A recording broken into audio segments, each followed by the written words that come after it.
Welcome back to Andersen Acres. We're here today with Libra, one of my Holland Lop does. She wants to keep putting her ear up. Put your ear down. You're a Holland Lop. And we're here today to play Color Genetic Investigator again. Now, she looks a lot like Capricorn, but her genetics are slightly different. So she's going to have a lot in common with him, but there's going to be a couple of things that are different. So let's start talking about her genetics. We'll talk about the 5 major genes, and then we'll talk about both broken and the Vienna mark. Okay, let's start with the A series. The A series is the agouti gene. You have 3 options: agouti, tan, or self, also called solid. Well, she's definitely not an agouti. An agouti is those 3 bands of color that you would see. If you separate her fur, she is blue from the tips to the root. Solid color. She's not a tan because if you take a look at the spots where tan would be, no tan, no markings on the back of her head, nothing on her nose, no little brown hairs that would indicate the tan pattern. Nope, nothing. Okay, nothing there. So that means she's a solid. She's a self because she has solid color. So that is represented by a little a. It is the most recessive gene in the A series. That means in order for her to have one little a and display those qualities, she actually has to have 2 little a's. So that's her A series. What about her B series? Well, she's blue. Blue is the dilute of black. Therefore, she is black. In the B series, you only have 2 options. You are black or you are brown. She's not brown, she's blue. Blue is the dilute of black. Okay. That means she's got a big B for black. We don't really know what her second gene is. I suspect it's another black because I've never gotten a brown out of her. But because black is dominant and brown is recessive, we do not know. So her B series looks like that. Big B and a blank. We don't know. So what about her C series? Well, C series, I hate the C series.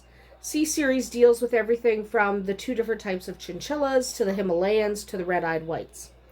But at the very top of that C series is nothing. It's the gene that doesn't modify how they look at all. So she has never shown any C series in any of her babies or anything like that. So she definitely has one big C because she's not chinchilla, either dark or light, not Himalayan, and she's very clearly not a red-eyed white. So she's got one big C. I suspect the other gene is another big C. It's the most dominant. It does nothing. The C series starts removing color, starting with yellow, and there is no removal of color on her. None. So because of that, I suspect she's got 2 big C's, but I don't know. So her C series looks like this. Big C, blank, because we don't know. We don't know. Unless I breed her to a red-eyed white, which is the most recessive of the C series, I'm never really going to find out if she's got something hiding. Because pretty much all the rabbits I have, actually all the rabbits I have with my lops, especially my buck, don't have one of those C series modifiers. So because they don't have it, she can't throw it even if she has it, because it would require another less dominant gene.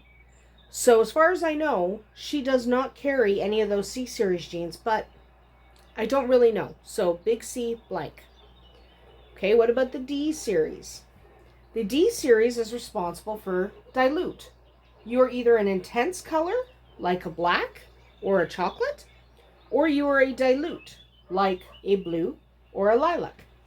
Now, the dilute is the most recessive. So if you are an intense color, you for sure have one big D. But if you're a dilute like she is, so she's blue, okay, all her fur is blue, she's blue, so that gene, she has to have a dilute. But because the intense color is dominant, she actually has to have 2 dilutes. To be dilute like this, you need 2 copies. So she got one from mom and one from dad. Therefore, she has 2 little d's. Okay, because she's entirely dilute. Okay? How about the E series? Now, I'd like to think she's got something interesting in her E series. I'd like to think, but I don't think so. So the E series basically moves black around. So it might force black down near the skin. It might force black. It might end up giving you a tipped appearance like a steel. It could end up moving the black and you end up a harlequin. There's a few different options. So she's definitely not a steel. Steel is the most dominant. If she had a steel gene, you would see it. There's no steel here. She's just nice, solid blue, right from the tip to the root. No steel. However, everything else is recessive to this solid color. Okay, this no effect, this non-extension, nothing happening, black's not going anywhere, it's just sitting. So because of that, I don't really know. I know she's got an E, okay? I know that. I don't know anything else. She's never thrown anything else. I don't believe she has anything else. I think she's a double E. I think that. Because she for sure does not carry the harlequin gene. For absolute sure. There is a potential that she carries the tort based on her genetics. She could have a recessive tort. However, my Capricorn has a recessive tort. He has thrown tort babies with Gemini. He has never thrown a tort baby when bred to Libra. Not once. So I suspect she does not carry a tort gene. I don't think she has it. Which is a shame. I'd love more tort babies, but I don't think she's got the gene. But I don't know. So ultimately, I don't really know about the extension. I'm tempted to say it's a double E because I do not believe she carries anything else. She's definitely not harlequin. So you have 4 options in E. You have your steel, which she's definitely not. Your self or your solid, which she is. And then you have your harlequin and your tort. Tort being the most recessive. She's definitely not harlequin. Based on her genetics and her pedigree, there's no way she could be a harlequin. There is a chance she could be a tort, but I don't think so. So I don't think she carries that. However, to be accurate, I have to leave her genetic code as E blank. Okay? So, what about the broken gene? She's clearly broken. She is a broken blue Holland Lop. She's clearly broken. Okay? Very, very clearly. So, the broken gene is dominant. So you have the broken gene and then unbroken. The broken gene being the capital E with an N. The unbroken being a little e with an N. Okay? En is the broken gene. We know that she is broken. Okay? Because she is a broken rabbit. However, we also know that she does not carry 2 copies of it. Because when you have 2 copies of the broken, you're a Charlie.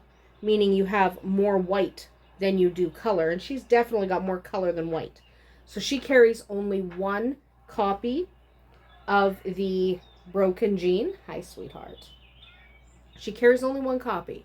Because she carries only 1 copy, when I breed her to Capricorn, sometimes I get a solid baby. And they're cute as pie. You're a good mama. So they're cute as pie. So she definitely carries 1 broken and 1 unbroken gene. It's written like this.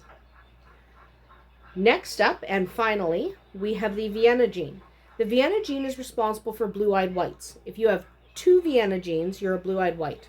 It's an incompletely dominant gene, meaning if you have 1 copy, it'll kind of sort of show up, but if you have 2 copies, it definitely shows up. Because it is dominant, but not really. So if she had the Vienna mark, she would have white where she's not supposed to, where that's hard to tell with a rabbit that's broken. How can you tell if she has a white blaze when she has a white blaze because she's broken? So you can't tell that. She also does not have blue eyes. She's got beautiful, wonderful chocolate eyes. She's definitely not a blue-eyed white. So she has 1 little V for sure. And I am confident enough to put the second as a little V. She's not a Vienna carrier. How do I know that? because Capricorn, despite not having blue eyes, is a Vienna carrier. When I breed him to Gemini, I get blue-eyed whites on occasion. She's never had a blue-eyed white. Never. In all the times I've bred her to Capricorn. In all the times she's had babies, there's never been a blue-eyed white, and she's always been bred to a Vienna marked or a Vienna carrier. It's never happened. She's had plenty of blue-eyed babies, but that's only one copy of the gene. It's not two. So I am confident enough to say that her genes look like this. Two little V's. She does not carry the Vienna. Okay? It's not there. She doesn't carry Vienna, and that's okay. Right? That's totally fine. She's a beautiful girl. We don't need her to carry the Vienna. She's a lovely, lovely bun. But she definitely does not carry the Vienna because we would have seen it by now in her children. She's had several litters with us. And we're looking to have another litter out of her this summer. She will enjoy that because she loves being a mama. She's an excellent mama. Yes, you are. Anyway, so her genetic code ends up being written like that. Okay? It ends up being written just like this. And that is describing her as a broken blue Holland Lop who does not carry the Vienna mark. That's what that genome means. You read that code, and that's how you can interpret that. She is not agouti or tan. She is definitely black because she's a blue, which is a dilutive black. She is not displaying any C-series marks. She is definitely a dilute. There is no evidence of extension series in her appearance. She is a broken, but only one gene, and she does not carry the Vienna mark. I am confident in saying that is her genetic code, or as close as I can come when it comes to the colors that she shows us. She's an absolutely gorgeous girl. We love her, and her genetics are flawless. She's a wonderful girl. Yes, we love her. However, there are a couple of genes there I just don't know because they've never popped up. So maybe in the future they will if I start breeding her to someone else. I am fairly confident in my assumptions, but they are assumptions. I could be wrong. Anyway, I hope you enjoyed finding out a little bit about Libra here and what color she is genetically. That's about it for us here today at Andersen Acres. We'll see you tomorrow.